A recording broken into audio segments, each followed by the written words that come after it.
The elderly and people aged 12 years and over who are immunosuppressed will be eligible. These groups will be able to receive their additional jab from around 6 months after their last dose. Health Secretary Sajid Javid said all 4 parts of the UK intend to follow the advice from the Independent Joint Committee on Vaccination and Immunisation. Nearly 30,000 homes are still without power due to the impact of storms Dudley, Eunice and Franklin, according to the Business and Energy Secretary. Some people, particularly in the south and east of England, have been without power for more than 72 hours. Kwasi Kwarteng told the House of Commons that dedicated teams of engineers are working night and day, with full power set to be restored within 48 hours. Emergency measures have also been put in place to help those worst affected. This is GB News on TV, online and DAB+ radio. Now it's back to headliners.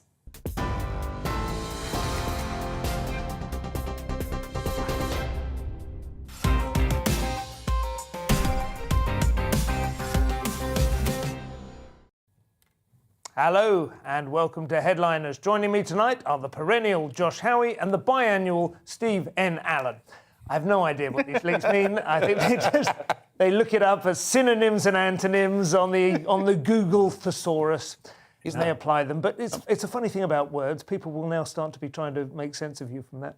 Yeah, I'm trying to work out, does that mean I'm twice a year or I'm every 2 years? I think that's one of those words, isn't it? Like bi-weekly, where you can that can be fortnightly or it can be twice a week, and it really depends. It's up to you. At my age, it's do you fortnightly. take medication of that kind? What, perennials means forever, just a constant? Perennials are actually ones that die, aren't they? After a single, aren't they a single? Oh my no, God, those who are wrote hardy this link? annuals. Hardy Oh my annuals. I think gosh. hardy annuals die and have to be It's replaced. sort of a gladfly. Yeah, Thanks. yeah. That's boding well for Basically, my contract with GB News. Brilliant. Both an adornment to any suburban rockery, as Thanks, far as mate. I'm concerned. What a lovely intro. And neither of you are particularly sort of lush and shrubbery. No. Well, a little bit deciduous. Yeah. It's going to be my birthday in about 59 minutes. No. So that link is really hurting. Seriously, Josh. Fabulous. Should we give him a quick burst? Happy birthday. We need to wash our hands. Well, let's just see if we can get to the end of the stories first. See how much gap we have. Congratulations. I'm not going to ask you how old you are, but Yeah. are you solvent? It's a sad state. Not with 5 children. No. It is a terrible thing when you mention the deciduous tree, isn't it? When you reflect that it's just a one-way street for the I'm human definitely beings, on the isn't it? slope down. That's There is the way no we are. cycle.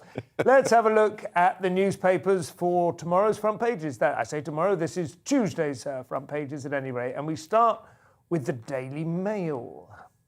Their top story is Boris throws off the shackles. And they also go with Putin warns of bloodshed as he paves way for war. We will be covering the latest on that very shortly. The Daily Telegraph also leads with Putin warns of bloodshed as he moves troops into Ukraine. The Guardian goes with Putin puts Russia on collision course with West over Ukraine. There is certainly a theme emerging here. The Financial Times has Putin recognises 2 breakaway republics in eastern Ukraine, and Johnson calls end to COVID legal curbs as cabinet haggles over bill for testing. The Times leading with Putin sends tanks into Ukraine and no more free tests, as Johnson says COVID rules end on Thursday.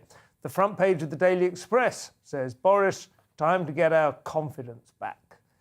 And the Metro has PM, now it's over to you. Treat COVID the same as flu, Johnson says. And the powerhouse who changed the face of music. Bye-bye. Finally, the front page of the Daily Star says, a sarnie short of a picnic. Food lovey says, ditch HP and ketchup and slap on marmalade instead. I'm not sure we're covering that story, but there we go. Time is a precious resource. Those are the headlines. We'll be dealing with them in detail very shortly.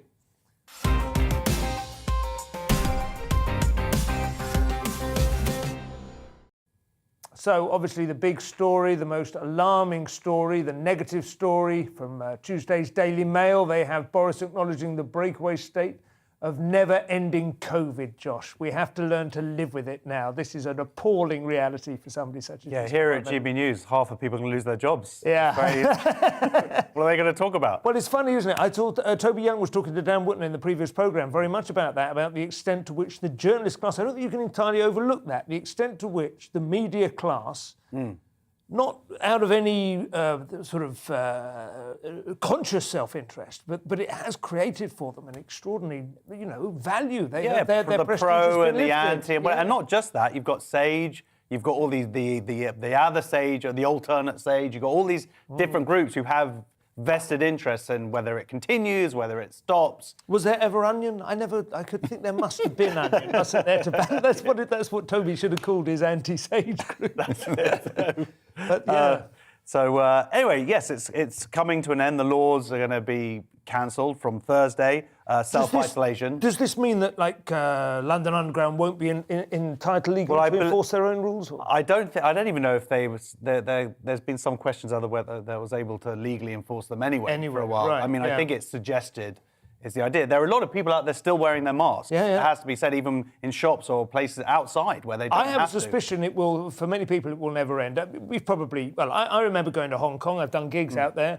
And one of the things that strikes you is how many people on the mass transit systems just wear masks without there being any specific pandemic. Let's see where we get into spring, summer. People are going to be wearing them still. Look, I'm happy that these things are over. There are concerns, obviously. One of the big things is that from April 1st, tests are not going to be free anymore. Now, there's one argument. They cost $2 billion a month to run that whole system, a lot of that going to certain Tory people. Yep. But it isn't viable for that to be going on, continuing forever as death rates go down, as hospitalizations go down. But the question is, when was that going to end? There's constant balancing here. Yeah, it's an art, not a science. What do you think, Steve? You're a scientist, so you're sort of excluded from this conversation. Yeah. By my Can't talk about the art. Yeah. I hope that it works. I mean, at some point, long game, it's going to be like flu. Maybe we need to tweak a little bit how we deal with flu. I think the bravely turning up like a martyr, I'm really ill, but I turn up to work, should be viewed with disdain. Rather you think than this will change how we view flu? Yeah, I'd hope so. Yeah. Because that was, years ago, I remember for some reason I interviewed some professor of virology and he was talking about how many people die each year of flu. And I'd never even thought about it before. Yeah. But yeah, maybe if you wash your hands more and stay home if you're ill, that would be brilliant. I hope that relying on the common sense of the British will work. I do remember, though, from the first year of lockdown, there was a speech that Boris gave where he said, rely on the common sense of the British people. We don't have that anymore. And, it was a week later, it was a hot day and 1 million people went to Bournemouth Beach. No one got COVID, by the way, from going outside to the beach. No, the beach is fine. No, exactly. All those photos, everyone judging, look at all sunblock. these disgusting people going out of their homes or whatever. They've all got skin cancer. I do think it's interesting when we had the first year of lockdown, everyone's washing their hands furiously and my hands got quite raw. I remember that. You had that feeling of over-soaping your knuckles and it felt a bit like a laundry operative from the 19th century or something. But I caught no diseases. I mean, it wasn't just not catching COVID. I had the healthiest year I've ever had. Yeah. Bankrupted. Won't work. Literally insane.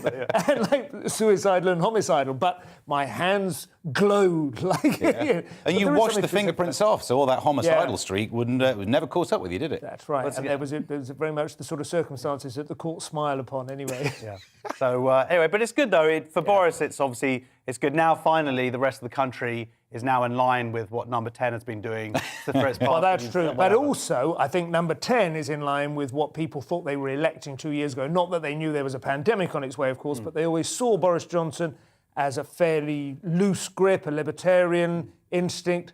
There was a suspicion that he was getting enthralled to the experts, to the Fergusons and the Sage. I genuinely do think this is quite a relief that we are pulling out of this, because you see some other countries around the world without, we're seeing what's happening in Canada at the moment. I'm not saying whose side I'm on. I'm just saying if it's handled badly, it can spiral. It's going to be interesting to see in the UK. Nicola Sturgeon. She says that she wants to keep this going more, but the money comes from Westminster. Yeah. So it's going to be very interesting. And there are arguments that she doesn't want to relinquish her role as the mother of the Scottish pandemic or whatever. If you look at it with any kind of, I don't know, you might have different views, but from what I've seen and what I've understood, statistical analysis suggests that actually England has had at least as good, if not a better result than Scotland per capita and, allowing for different population densities, despite them having quite clearly more draconian measures. And a lot of people really feeling quite hostile towards, I think, people who were previously kind of on side with the devolution, if not full-on nationalism, then they actually feel that Sturgeon has overplayed her hand quite a bit. Me and the other half, we holidayed up there during one, I can't remember what lockdown it was, but it was one where the rule was you could only drink alcoholic drinks outside. Yeah. It's October or November, we were up there. That's been a law in Scotland for a long time. You have to drink alcoholic drinks outside, whether you want by to the or bus not. shelter. Buckfast. I'll be honest, I wouldn't recognise Donetsk and Luhansk if they walked up to my hand outstretched with a name badge on their lapel, but Putin sees things differently, Steve. He has recognised these two renegade breakout, what do you call them, territories? States. States, yeah. Well, he said he recognises them as independent till he gets there. Feels like it's step one of, because he's sending very much in quote marks, peacekeeping forces. And so he did this televised speech, watched the whole thing, which was, I don't speak Russian, waste of time. Yeah. But Body language, though. Got a lot of that, yeah. There's a lot of anger. In fact, there was one bit where I was reading through some of the translation of it, and there was a cliffhanger ending where he'd had two experts effectively say the same thing. And then he says something along the lines of, like, a decision will be made. And they just missed the... Yeah. They need to do TV better. So these breakaway states, though, I don't entirely understand the internal politics. Is it a little bit like if it was the UK? Would it be like Wales and Scotland, or would they be more like counties, or was it previously understood that they had any degree of internal self-fulfillment? It describes them as being at war with Kiev for a while. Yeah, so there's definitely, it's stronger, I was thinking it's stronger than just the UK and Cornwall, for example. Right. Where there's a bit of pressure to leave. Catalonia, maybe. When Russia controlled Ukraine, Stalin imported and moved a huge amount of Russians into those two areas. So there are a lot of Russian... Settlement is a big part of it, isn't it? But also, the Russians have, settled naturally over hundreds of years in parts of Russia. This is the thing, it's never quite as clear as you think. When they invaded Crimea, I think there was plenty of Russians within Crimea. But that was a sort of force. That's exactly his policy. Settlement is like Ireland. It's like Israel. It's always the below the waterline that's creating the tensions that aren't immediately addressed or understood when they breach the headlines. Of course, Israel, they were going home to their indigenous land. Josh, absolutely. But that speech, I saw the speech. Yeah, it's when you translate it, it's so sinister. Putin's speech. But is that because you read it sinister? I found myself doing that as well. He says modern Ukraine was wholly and fully created by Bolshevik communist Russia. You want decommunization? That suits us fine, but don't stop halfway. We're ready to show Ukraine what real decommunization means. Decommunization? Basically. That's a good word, like decolonization. Yeah, but decommunize, It's decommunize the curriculum. It's just giving them more money, isn't it? It's just starting an economy. Apparently he said that it was madness that they'd ever been allowed to leave the Russian Empire in the first place. That's an abusive ex. Yeah. Essentially, that's what he's coming across. I should have never let you go. He's going to be caught on the answer machine. I like, in some ways, the cleverness of... everyone thought, surely he won't go over a sovereign country's border with a tank. Well, how do you get around that? You just don't think anymore that it's a sovereign border. It's the Cadbury's cream egg version now identifies as Russia. That's it. Or how do you eat yours? You send in a tank by saying, this is peacekeeping an area that now I've decided. Try it with your next door neighbour's garage. Well, this is just one more problem of self-identification. I can't even say it. But it would have been a good joke. If I'd be able to say it, it would have worked. This is the kind of, I don't want to say it's the tactics, and I'm certainly not drawing a direct equivalence, but it's the kind of language that we hear and accept from the UN, from NATO, from America, when they're doing it, when they send in peacekeeping troops, and you go, is that a peacekeeping troop, or is that military force which is intended to fulfil your agenda? When it's a little more stark in this case. Didn't know you joined Stop the War I'm coalition. Full on tanky. I just like the look. I always feel I could easily have gone down that route. You need a beret, mate. Yeah. If you've got a beret, get that out of the closet. Western imperialism. I always like, the birth of modern stand-up was Alexei Sayle, wasn't it? With his rhetoric of that kind. There's a kind of vitality to that rhetoric that is missing from modern Western compromise. I thought you were going to say Western stand-up. Yeah. Not enough stand-ups going on about Marxism. That's what we need. We'll go full cycle, and I think if this brings about nothing more than a revival of Alexis Sayle, that restore the vitality to modern stand-up.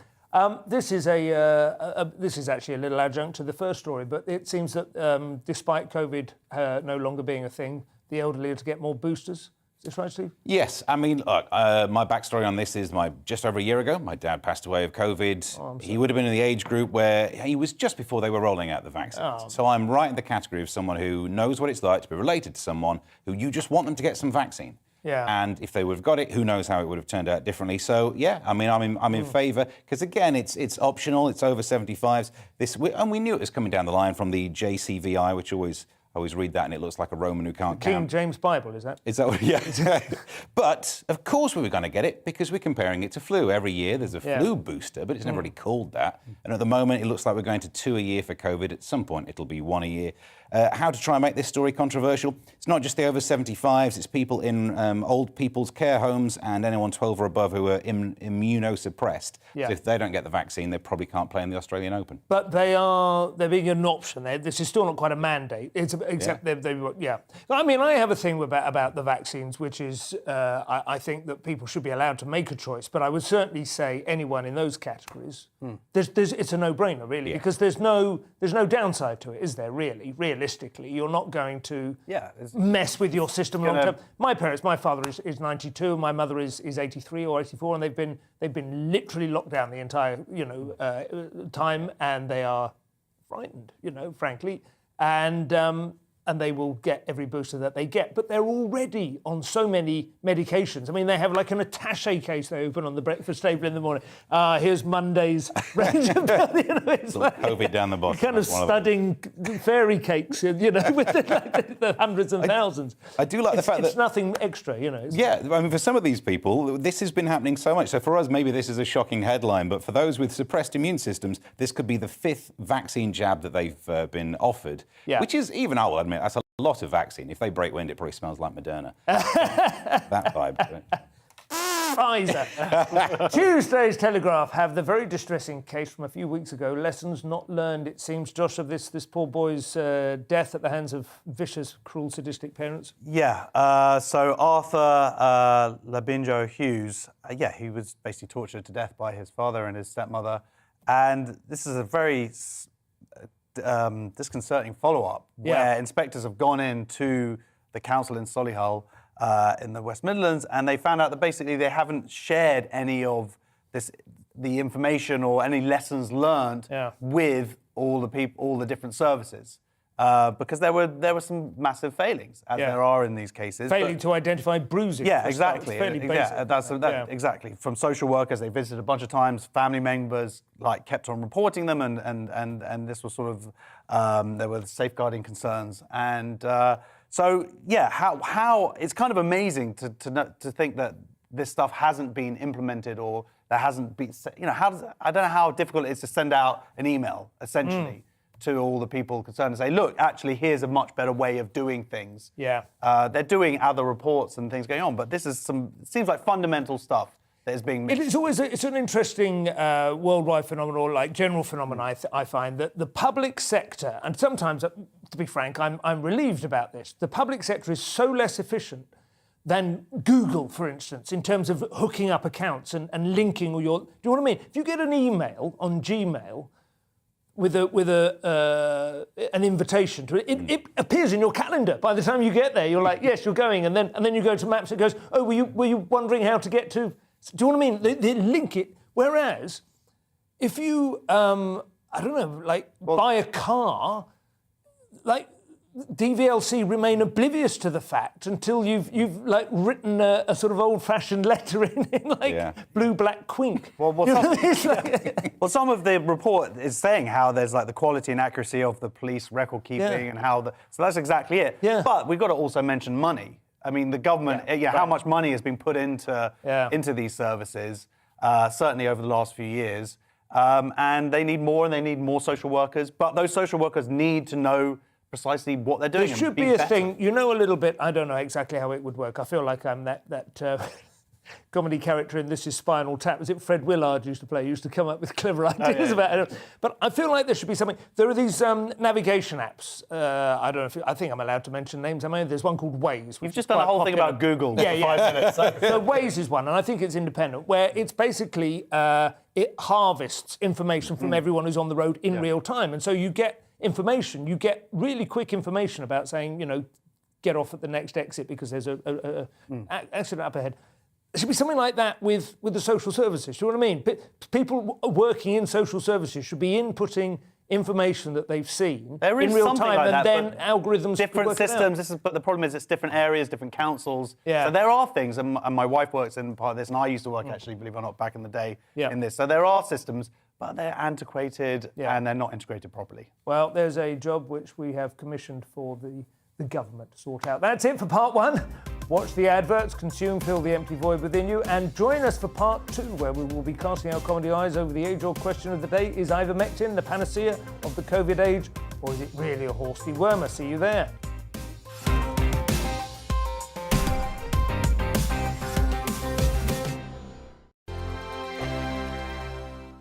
GB News is the UK's home of discussion and debate from all perspectives. To stay up to date on the latest stories, make sure that you subscribe to the GB News channel right here on YouTube. You can watch us live 24/7 across the whole world. You can also check out exclusive content and catch up on previous episodes of your favourite shows. Every day, we ask the questions that you'd ask, so why not add your voice to the conversation in the comments section? Don't forget to subscribe. We are GB News, Britain's news channel.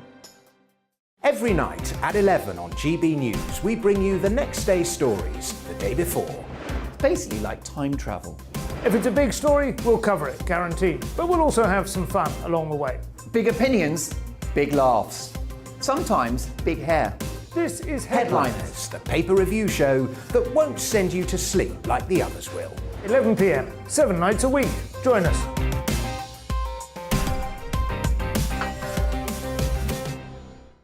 Hello there, I'm Eamon Holmes. And I'm Isabel Webster. And we hope you can join us for Breakfast with Eamon. And Isabel. You make me laugh out loud, belly laugh. Is that important first thing in the morning? Yeah, absolutely. And there's me trying to be deadly serious. News is a serious business. Yeah, I have to rein you in sometimes. Well, it doesn't stop us laughing at it. It doesn't stop us having an opinion on what's going on. Yeah. And it certainly will not stop us reflecting what you think. Weekdays from 6 to 9:30 on GB News. I'm Dan Wootton. Join me Monday to Thursday from 9 to 11 for the feistiest and most fun news debate on TV, where free speech reigns. I'll bring you a sharp take on the day's biggest stories, bombshell newsmaker interviews, and A-list guests. And I guarantee you, no spin, no bias, no censorship, and no reason to go to bed. That's Dan Wootton Tonight, Monday to Thursdays from 9 on GB News.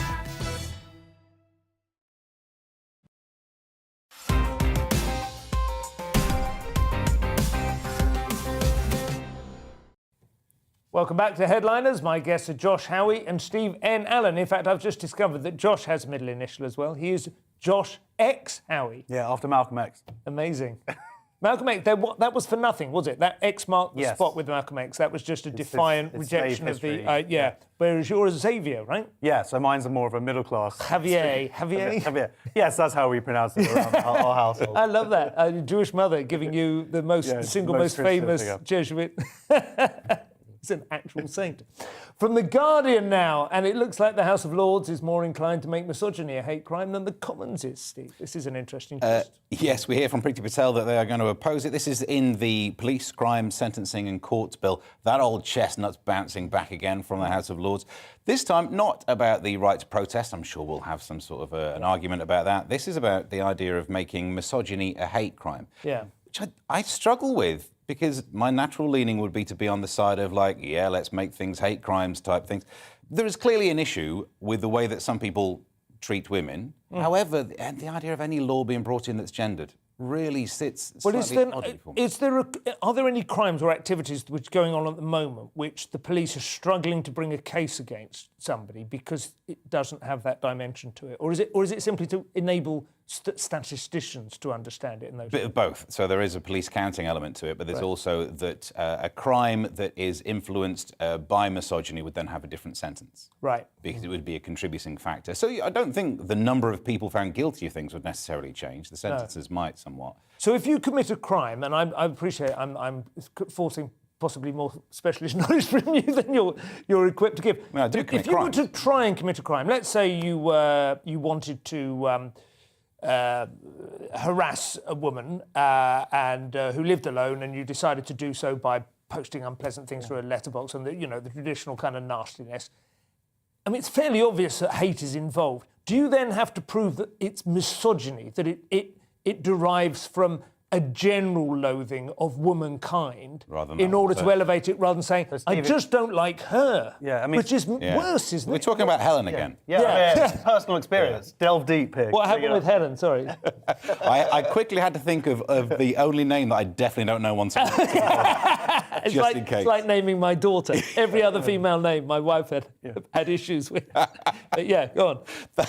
Your wife could be done for misogyny. To answer that question, I don't know why harassment would not be enough of a crime. I don't know why stalking wouldn't be enough of a crime. I don't know why you'd necessarily need to bring. It just feels like misogyny. It almost. I don't want to downplay it, but it almost feels like it softens the blow in a way in terms of the victim. There would people would be going, I am the victim here, and the courts are sort of going, no, this is like a crime against womankind. It's like raising it to some sort of abstract. But I think one of the reasons someone could hate you could be because of a more general thing of the demographic you belong to. Probably. It's it's not a crime against bearded people, but it'd be one of the reasons why I have such an issue with you. Yeah. So I think Can I say that not getting all lefty and three men here and all that, but the fact is, women are being killed every 2 days or something like that. Domestic violence, rapes, are at a ridiculous level and being unprosecuted. So there is a problem of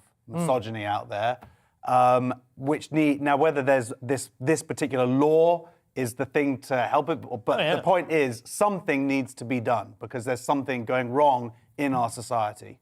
And I absolutely would love to see rape reduced to zero and all the rest of it, but I don't quite understand what contribution this is making other than it sounds like the laws signalling. But it feels to me like if you were to say bring a rape case to court and the jury were able to say, well, not guilty of rape, but there was certainly some misogyny. I mean, I don't know that might be counterproductive. Do you know what I mean? Yeah, but that's why it's a contributing factor to the sentence. You still have to be guilty of the original crime. Right. Whether the motivating factor is your hate of women is an important issue, but then the word misogyny is interesting because it is used more than, the proper definition of it, yes, it should well be a hate crime. But recently was Nadine Dorries said that the criticism against her was misogyny. Yeah. If not liking Nadine Dorries is against the law, we're going to need bigger prison. Well, exactly. There are any number, without going into further details, there are any number of people who attempt to deflect criticism of their specific and direct acts or indeed personality by attributing it to some sort of one. Like Helen. It's a strange trend. This one from Tuesday's Sun is being branded a tax. It sounds like people are being expected to pay for parking, Josh. Is that what am I missing here? That's exactly what it is. Oh, so, it's carophobic, perhaps. Basically, on top of business rates that are already very high, and I know a lot of companies and businesses have suffered over the last couple of years, different councils, what they're doing. Now, certain councils are trying to implement an extra tax for their car parking. So if you have a business with a car park out back or whatever it is, they're trying to charge a certain amount per car. They're saying here up to £1,000 in some of these places, other places about £500. And of course... per year? Yeah, per year. Per parking place? Per parking place. And some of that is going to be passed on to the workers. Well, they could all be part. That would be totally reasonable. Yeah. That's £3 a day. Well, no, OK, 200 working days, £5 a day. Right, and it's a lot of these places like Nottingham and various other these kind of towns and cities where... Unfortunately, the public transport, certainly in some of the outer boroughs, isn't necessarily strong enough to support a sort of an integrated public transport network and all that. So it's going to hurt people. You have that funny kind of park and ride thing, which some cities have, and I don't know whether it's an ongoing thing, but when you get to know a city, it's quite a good system, actually, although it's a little confusing. I've often thought that should be done for commuting as well. That would really make sense. You get to a certain point. I mean, to be honest, living in Brighton and going into London, there are trains, but they're not always reliable, and sometimes, Southern have strikes and so on. You don't want to drive into London. What you really want is like a massive car park around Croydon or somewhere. Do you know what I mean? Just a huge... You drive that far. You've been to Croydon, that's what it is. Yeah, well, you could argue that. But do you know what I mean? I think we could really rethink these things, and people could pay for them. There is a thing a bit like Airbnb where you can rent out the parking space in your own driveway if you don't need it during the day and you live in somewhere where there's net inward traffic. So you're okay? You think that? Yeah. I mean, for just some people, particularly AA, are calling this like a stealth tax, and now the way of people being out of pocket for going to work. I don't think that's a good thing. I'd slightly agree with the AA, because I know what you mean. You can frame it as paying for parking, but it's not like the council owns the parking space. No. They're making money off someone else's parking space. But it's probably because, I don't know for a fact, but it's probably because perhaps when they assess the value of the building for what was be called the rates or whatever it is, parking spaces have not previously been included. I think they probably were included. I think it's personally a way that they're just trying to get more money. Yeah. Well, they need more money. That's going to happen more and more after the last couple of years. Times now, and China had the most famous, or you might say infamous, anti-natalist policy of the last few decades. Famously, they were only allowing people to have one child. They are now trying to tweak it back up again, Steve, I believe. Somewhat, yeah, because if there's one thing we know about China, not enough people, and they're trying to fix it, because the number of babies born in China fell by 2 million last year. But again, last year, they had a lot of strict lockdowns. I think they had some rules where if a lockdown was called and whoever you were visiting, you stayed there. If you're at your parents', no one's going to get pregnant in that situation. Speak for yourself. Okay. Sorry, I don't know why I said that. Sorry, Mum. Sorry, Helen. At the same time.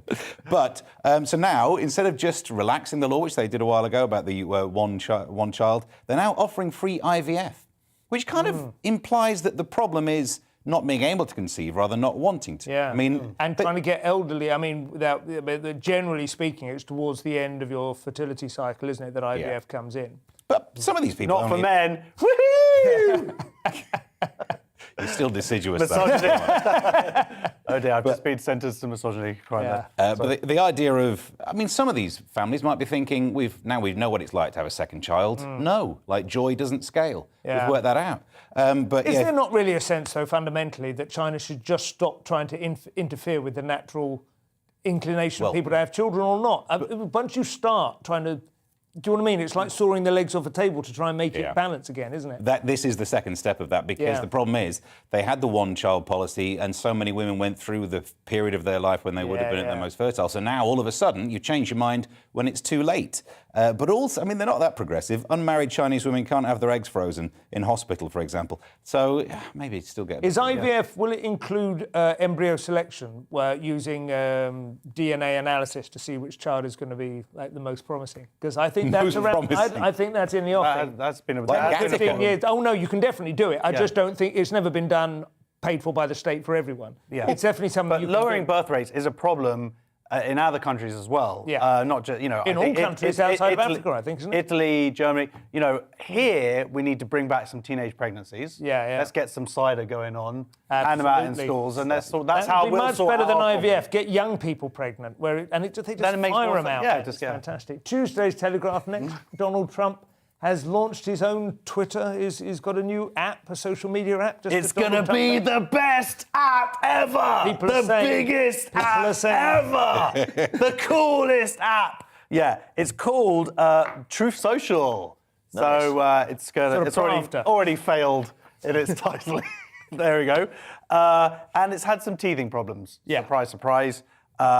So he said the other day, his first message was, get ready, your favourite president will see you soon, a little bit sooner than he might have expected. And now there's backup and people can't get there. No, he did, it's too many people, whether it's too many people sign up, whether it's whatever. I mean, Trump, the problem is his implementation of just his businesses before he became president, there were always these kind of issues, cutting corners and whatnot. He's not, it's all gold glitz as opposed to the actual substance. So I'm not surprised that his social media app is failing. Are you going to sign up, Steve? Well, he's promised my favourite president, so Morgan Freeman in Deep Impact. Yeah, I'll sign up to that. The idea that... I'm not sure that it's a failing app.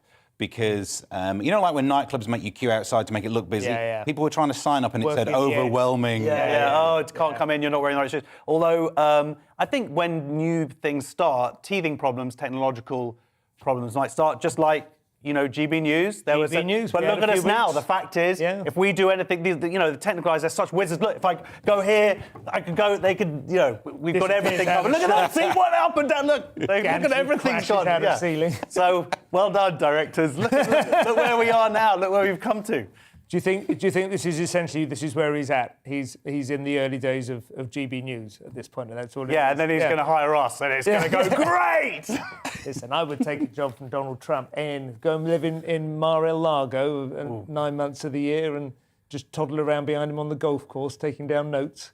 Okay, there we go. Then you'd Job have application. But then you'd have to shout at everyone you ever get asked to be interviewed by. That's it for everyone. Like, I previously worked for Trump. He will betray you. It seems the Daily Mail are the bearer of bad news now. If you're Joe Rogan, this is the most controversial COVID treatment of the various off-piste, off-label ones that have been tried. Ivermectin. Yep. Steve, you are a skeptic. I sense that's true. A degree of Schadenfreude. I suppose a little bit. But, well, they did a piece of research. They did a study. Ivermectin does not stop COVID patients becoming more severely ill. But on the plus side, they didn't have any roundworms. So say that, mainstream media. Yes. Yeah. But... Is it a good N size? That's the first question. What's the sample size? Oh, so it's 490. So actually, no. And to be fair, let's go through some of the stats on this. They did a trial in Malaysia.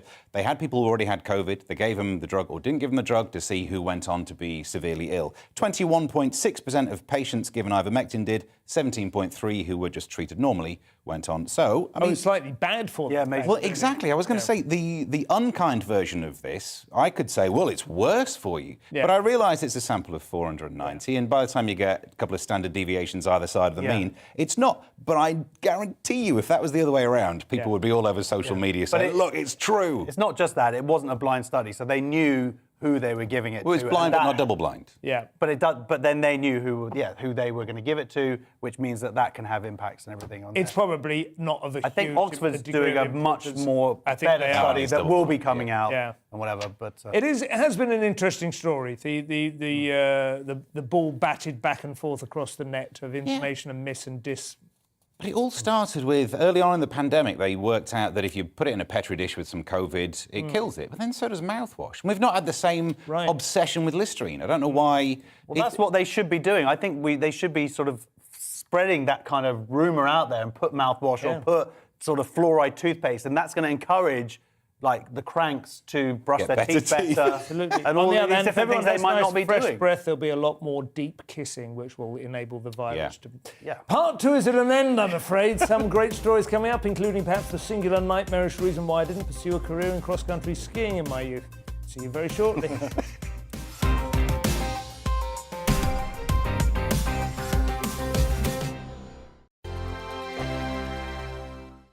GB News is the UK's home of discussion and debate from all perspectives. To stay up to date on the latest stories, Make sure that you subscribe to the GB News channel right here on YouTube. You can watch us live 24/7 across the whole world. You can also check out exclusive content and catch up on previous episodes of your favourite shows. Every day, we ask the questions that you'd ask, so why not add your voice to the conversation in the comments section? Don't forget to subscribe. We are GB News, Britain's news channel.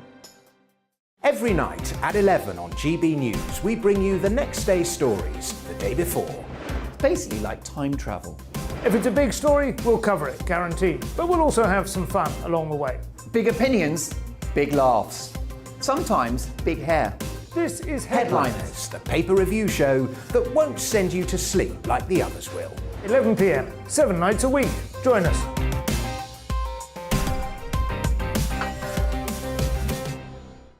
Hello there, I'm Eamon Holmes. And I'm Isabel Webster. And we hope you can join us for... Breakfast with Eamon. And Isabel. You make me laugh out loud, belly laugh. Is that important first thing in the morning? Yeah, absolutely. And there's me trying to be deadly serious.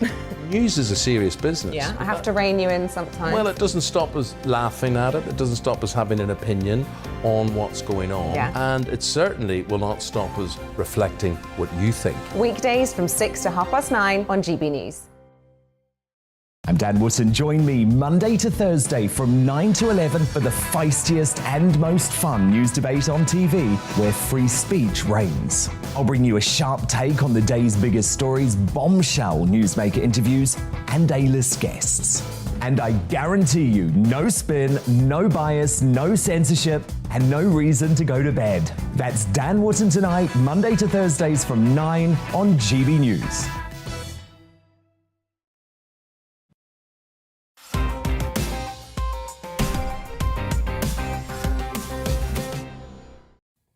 Welcome back to Headliners. My guests are Josh X. Howie and Steve N. Allen. Tuesday's Independent now, and I have one question. Josh, have I made money during lockdown after all? Nature is healing. COVID must be over if we're back to talking about house prices. Property market, yeah, I love there we it. go. Property prices. It's the only story anyone's really That's all interested we in. care about, anybody, yeah. What will this war in Ukraine do for my 70? Absolutely. Either you don't own a home and you want to find out how hard it's going to get, or you do own a home and you're like, can I retire? So yeah, house prices have gone up. There's a few reasons, obviously. Quite a lot in the last 2 years, they've gone up a huge amount because house prices, a lot of people moving outside of big cities, people wanting gardens, flat prices have gone down. Right. And London prices, they often go up at the beginning of a cycle and then level off and everywhere else sort of catches up. Well, I think it's been the other way around this time. Right, okay. But what's happening now is because obviously we're going to be able to start building more houses, people are starting to sell the houses again. There is signs that it's going to be balancing out a little bit, which is good. It's an interesting thing. I don't know where you guys are on that. Everyone has a kind of a bit of a sore point on it. But I do remember sort of 2007 when the last proper property crash came off the back of the worldwide credit crunch and so on. There were graphs which were being shared which showed the long-term trend in property prices going up in a sort of gentle curve. And then the actual, curve going up and down all over the place. And the price of property was really significantly above the long-term trend. So it was obviously vulnerable. At the moment, it isn't. Even though there is a perception that property is ridiculously unaffordable, it actually isn't in terms of historical depends where you are in the country. To some extent, but this is like Halifax, which is the northern one, and Nationwide, which is the southern one, broadly speaking, in terms of weighting. They both agree that it's roughly where it should be. And yet, obviously, it is perceived to be, absurdly expensive. In 2007, I was living with my then fiancée at my grandmother's house. We would be Right. trapped. The idea was we moved in for a year, saved enough money for rent instead to then buy a flat. Yeah. But the problem was house prices just kept on going up. So the more money we saved, terrifying, isn't we just couldn't get out of it. So 2008, we got lucky, and house prices didn't really go down, but they sort of plateaued for a little bit, which is when we bought our flat. Yeah. And then since then it's like doubled. So I mean, the people who don't have grandparents to live with. What do you think, Steve? You got any? Yeah, it's an area of society that needs a correction, but my word, there's going to be some angry middle-class people if a correction happens. Well, a and they're lot the of us voters. back that horse, it's our pension and everything, isn't it? We put a lot into it. Really shouldn't be, should it? No, it really shouldn't be. I absolutely agree with you. I'm a Georgist, to be honest, in principle. I think it should be taxed. I think land value tax would be the best kind of tax and take the pressure off income tax, which actually suppresses innovation and it's and nice. hard This work. was the last GB News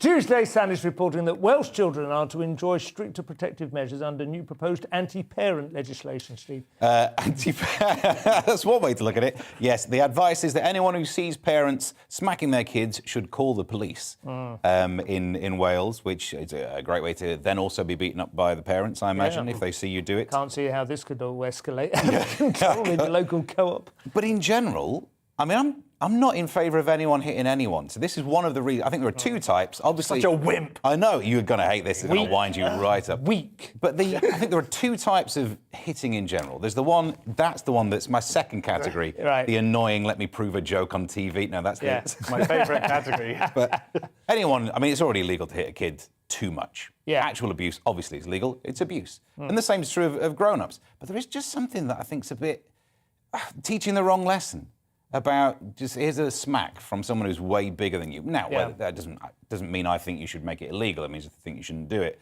But they're changing. They've got guidance in Wales, which then means that if you see anything happen, the advice is to call the police or to call social services.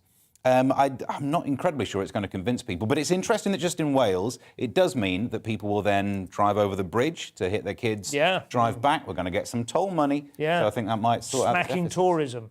Yeah. Yeah, it's a bit like that already, isn't it? There's different legislation either side of Offers Dyke or something about whether you can use a bow and arrow on a Sunday or something. I think it could be I'm really not in favour of that. Put the quiver down just because he's been naughty. I have to say, as a parent, I never hit my children at all, didn't hit either of them once. I do remember my father hitting me on one occasion and then being absolutely devastated by guilt and really coming to me, almost tears in his eyes sometime later to my dad beg smacked forgiveness. me a few times. Had nothing to do with punishment. He just got into smack bottom me. But the one thing I do remember, and I say this in all honesty, is on the few occasions when I was tempted to, I very quickly realised that I wanted to express my anger, frustration, tiredness, exasperation, not because I thought it would be a useful disciplinary tool. It was purely to download some act. And that is, so I was right to be, I think in that sense, the culture is right. It comes out in cutting remarks. And with 5 kids, it's like, I haven't hit them, but I've lowered their self-esteem. They won't get up from that. This one's Tuesday's Daily Mail. This sounds both funny and horrific. Winter Olympics. Frozen penis syndrome, Josh? Yes, exactly. And that's, so, I don't know why I got this story. I've got 5 kids. I should have had the kids story. You're the deciduous one. But yeah, not a hardy annual. I know, the Finnish cross-country skier, he suffered from a frozen penis during the Winter Olympics. And to be fair, I have been at the urinal sometimes and someone's like seen me weeing. And I've had to be like, oh, I've just finished cross-country skiing to sort of justify myself. So I can totally understand where he's coming from. When it sort of goes into hedgehog mode, you mean? Yes, exactly. But is he saying, did it cause the pain after as it began to I think it's thaw? after, that's the thing. You try to get it. It's a bit like when you put your wet shoes on the radiator and they dry out too quickly. You've got to be careful with that, haven't you? Good analogy. Yeah. It's a bit like that. But it was minus 17 degrees Celsius. So, I mean, it was absolutely freezing. So generally, cold. or just the penis was. Yeah, exactly. And minus 17 inch. But they actually shortened the race because it was so cold. Wow. Not the only thing that got shorter. Exactly. But this is what's amazing is later on someone said, oh, this other cross-country skier uses special thermal pants. How did they not tell everybody? This person's discovered thermal pants and he's keeping it to himself. Why is the technology. The Finnish grandmother not knitting him a little penis cozy? You would think surely there would be something in a nice fair while. Anyway, Telegraph now, a good example of a reasonable suggestion or opinion made ridiculous by the appending of the words "say experts." So the idea is melt down the King Leopold II statue and make memorials for victims of Belgian colonialism. First point. Say expert. Say expert. This is what I want to know. How do you get to be an expert in that? I suppose you don't. But isn't it nice for there to be a story about colonialism and for not to be the Brits getting told off once? And the Belgian version was pretty much the worst, wasn't it? I think yes, Leopold in... Really horrific. Well, he was known as the butcher of the Congo. It's a quick rule. Not that I'm into rules, but if ever anyone's got the nickname of the butcher of, no statues. No statues, I agree. They've moved on. Butcher of Tesco's? That's okay. Belgium's main contribution to politics in the 20th century was to trigger 2 world wars, right? Well, to essentially drag Britain into the first one and then provide a corridor through which the Nazis could enter France for the second one. I don't think that they should be, like, elevating their own royalty. Do you know what I mean? Like this kind of, they should recognise where they stand. You don't think they should have any statues? No, they are they passive. Should be banned they are from passive statues. disasters. No statues. They are catastrophes. But all of these stories that we have arguing about statues seems to forget the fact that before we hear about these things, I mean, in general, I don't care whether statues exist or not. I'm not even a fan of a Toby jug. So the whole, that's very much the opposite end of the spectrum of ornaments. But why we're getting so obsessed with a statue? The lessons are bigger than just whether something is... Put a plaque on the bottom and just go read it. Explain this one. Yeah. Tuesday's Independent now, and Egypt are investigating a journalist who doesn't believe in flying horses, Josh. Thank you, producer, for giving me the one about Islam. That's not going to lean out the shop for this. Don't You're the intersectional... Don't put this one on social media, please. Don't give in the Jew the stuff about the Prophet. But this Muhammad. is something this that's in the Quran. This is a sort of a passage in which he then... It's a sort of called the Night Journey, I think. It's where he travelled from Mecca to Jerusalem and then ascended. Yeah. The idea. And a journalist in Egypt has suggested that's not true. Not me, not me. A journalist in Egypt said that probably didn't happen. Not me. I didn't say it. Dawkins has said it didn't happen, hasn't he? He got into trouble. Dawkins, at Dawkins. Twitter, whatever, not me. Steve, what do you think? Did it happen? You're the scientist. Which exactly means I'm not into religion. So all religions, for me, barely even move my dial. This is like Corbyn refusing to denounce anti-Semitism. I denounce all forms of flying horses. It is oddly similar to me saying, water into wine? Yeah, if you've got 6 weeks and some yeast, right? Yes. And yet, for some reason, that's not seen as that controversial. No, or indeed transubstantiation. We all have our blind spots. shots, don't we? I suppose that's true. But he healed it. But I do, the thing I've noticed about religion, walking around the Louvre, where the lower levels are all like the Greek gods, loads of gods, and everyone's like, oh, isn't it funny? They thought they had a god with thunder. Oh, what a primitive Then we combined all our gods. Yeah, you move up a layer and everyone's like, oh, so religious. Oh, so you think Marvel movies in sort of another couple of 100 years, it's going to be different characters? 200 years. Jesus. Yeah, it will be the very notion of human equality that we look back and laugh on, but that's another matter. Wonderful. A story from Tuesday's Express here. This is from Peckham, and I'd like you to flesh this out a bit for us. Oh, yeah. He's been waiting all night for that. It's the grossest story as well. It would be quite good if some crows had managed to get in and peck them. The thing is, no one knows. These are all good puns, but no one knows why yet. You've got to do the setup. Do the story. Setup first. So, a woman's skeletal remains were found in a London flat. All of a sudden, we feel like we shouldn't be joking about After it. neighbours have been complaining for 2 years of a bad smell, but then again, it's a London flat. 2 years of bad smell is probably what you get. Bad smell, though. I imagine it was. God. But, you know, as soon as they made the bin days every fortnight, that made everything that does smell happen. a bit, didn't That's it? true. But eventually they found it. She was described as just a skeleton. The 61-year-old had lived in this flat and owed thousands in rent. This is what I think is interesting. That's a bit harsh, isn't it? Yeah. Not the one thing to mention. And it says a post was piling up, but other than that, no signs. But the idea that she could not pay rent for 2 years, obviously because she was dead, and yet I stay slightly too long in a motorway services, and that fine tracks me down. It's amazing, isn't it? But one neighbour says, I'm shocked. I didn't know her very well, but she would sometimes collect my deliveries. I think you're thinking of someone else. Yeah. She was dead for 2 years. We used to have milk deliveries, of course, to alert us to when this sort of thing was happening, didn't they? Yeah. You see the milk bottles piling up on the front doorstep. Nowadays, that doesn't happen anymore. But perhaps we should reinstate a sort of milk flag almost. Like there's just somebody who goes around popping your milk flag up in the morning, and if it doesn't get popped down again after 3 days, neighbours go and see. Yeah. It's an old school way of doing it. There must be an app. Interesting. E-milk. Daily Mail now, environmental health officials, a little bit quicker on the draw on this occasion, Josh. Yes. Than they were in Peckham. Indeed. So they have destroyed a drum kit. Wow. Yes, someone, James Andrew Gibbs Jones. God, James Andrew Gibbs Jones. To sleep rather than destroyed. yeah, exactly. Well, this is it from the environmental health. So, I mean, they've stopped noise pollution, but they're probably having to like burn it or they've created sort of pollution. Slice through the actual pollution now with it. And his drum kit, he was banging away all day. This is in South Wales, and they told him stop, and then they sent people. But so I thought, oh, that's to drown out the sound of. But it was all during COVID. It was all but it was all during lockdown. Right. So could you imagine if you had your neighbour just on their drums all day during lockdown? It must have been maddening. So finally, he's been fined. But this happened. They took the drum kit away, fortunately, last year. But it's just now he's had the fine and all of that. I think the idea of destroying a drum kit must surely sound like that classic sound effect when someone rides a bike off screen. All of that.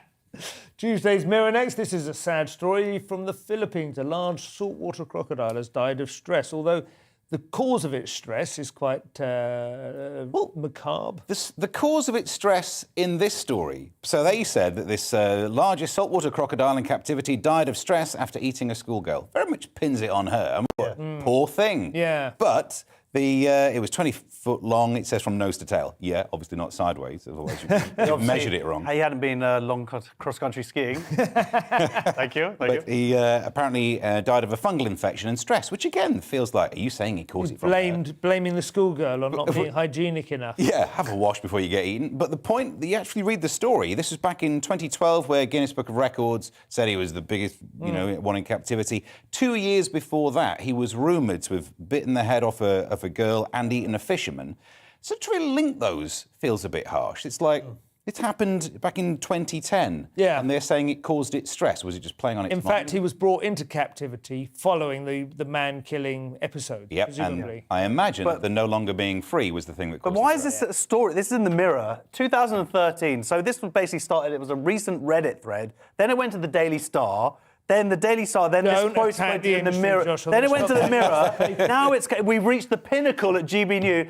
Only the London Review of Books. That's the next place the story's going to appear. Tuesday's Sun. I think this will be our last story for the evening, and viewers will be able to prepare for their bedtime, settling down to a cosy evening with a hot water bottle and a fluffy duvet, and the largest spider in the world. Yes, was discovered in Hull in a container. So yeah, or of course tomorrow morning, or this morning for the people who are watching it now. Yeah, the slippers as well. Check your slippers. So yes, a little bit scary. Nasty. Well, that is all we have time for. Thank you very much. My guests, Josh Howie, Stephen Allen, thank you for watching. Headliners is back at 11 o'clock on Tuesday night. See you then. Cheerio.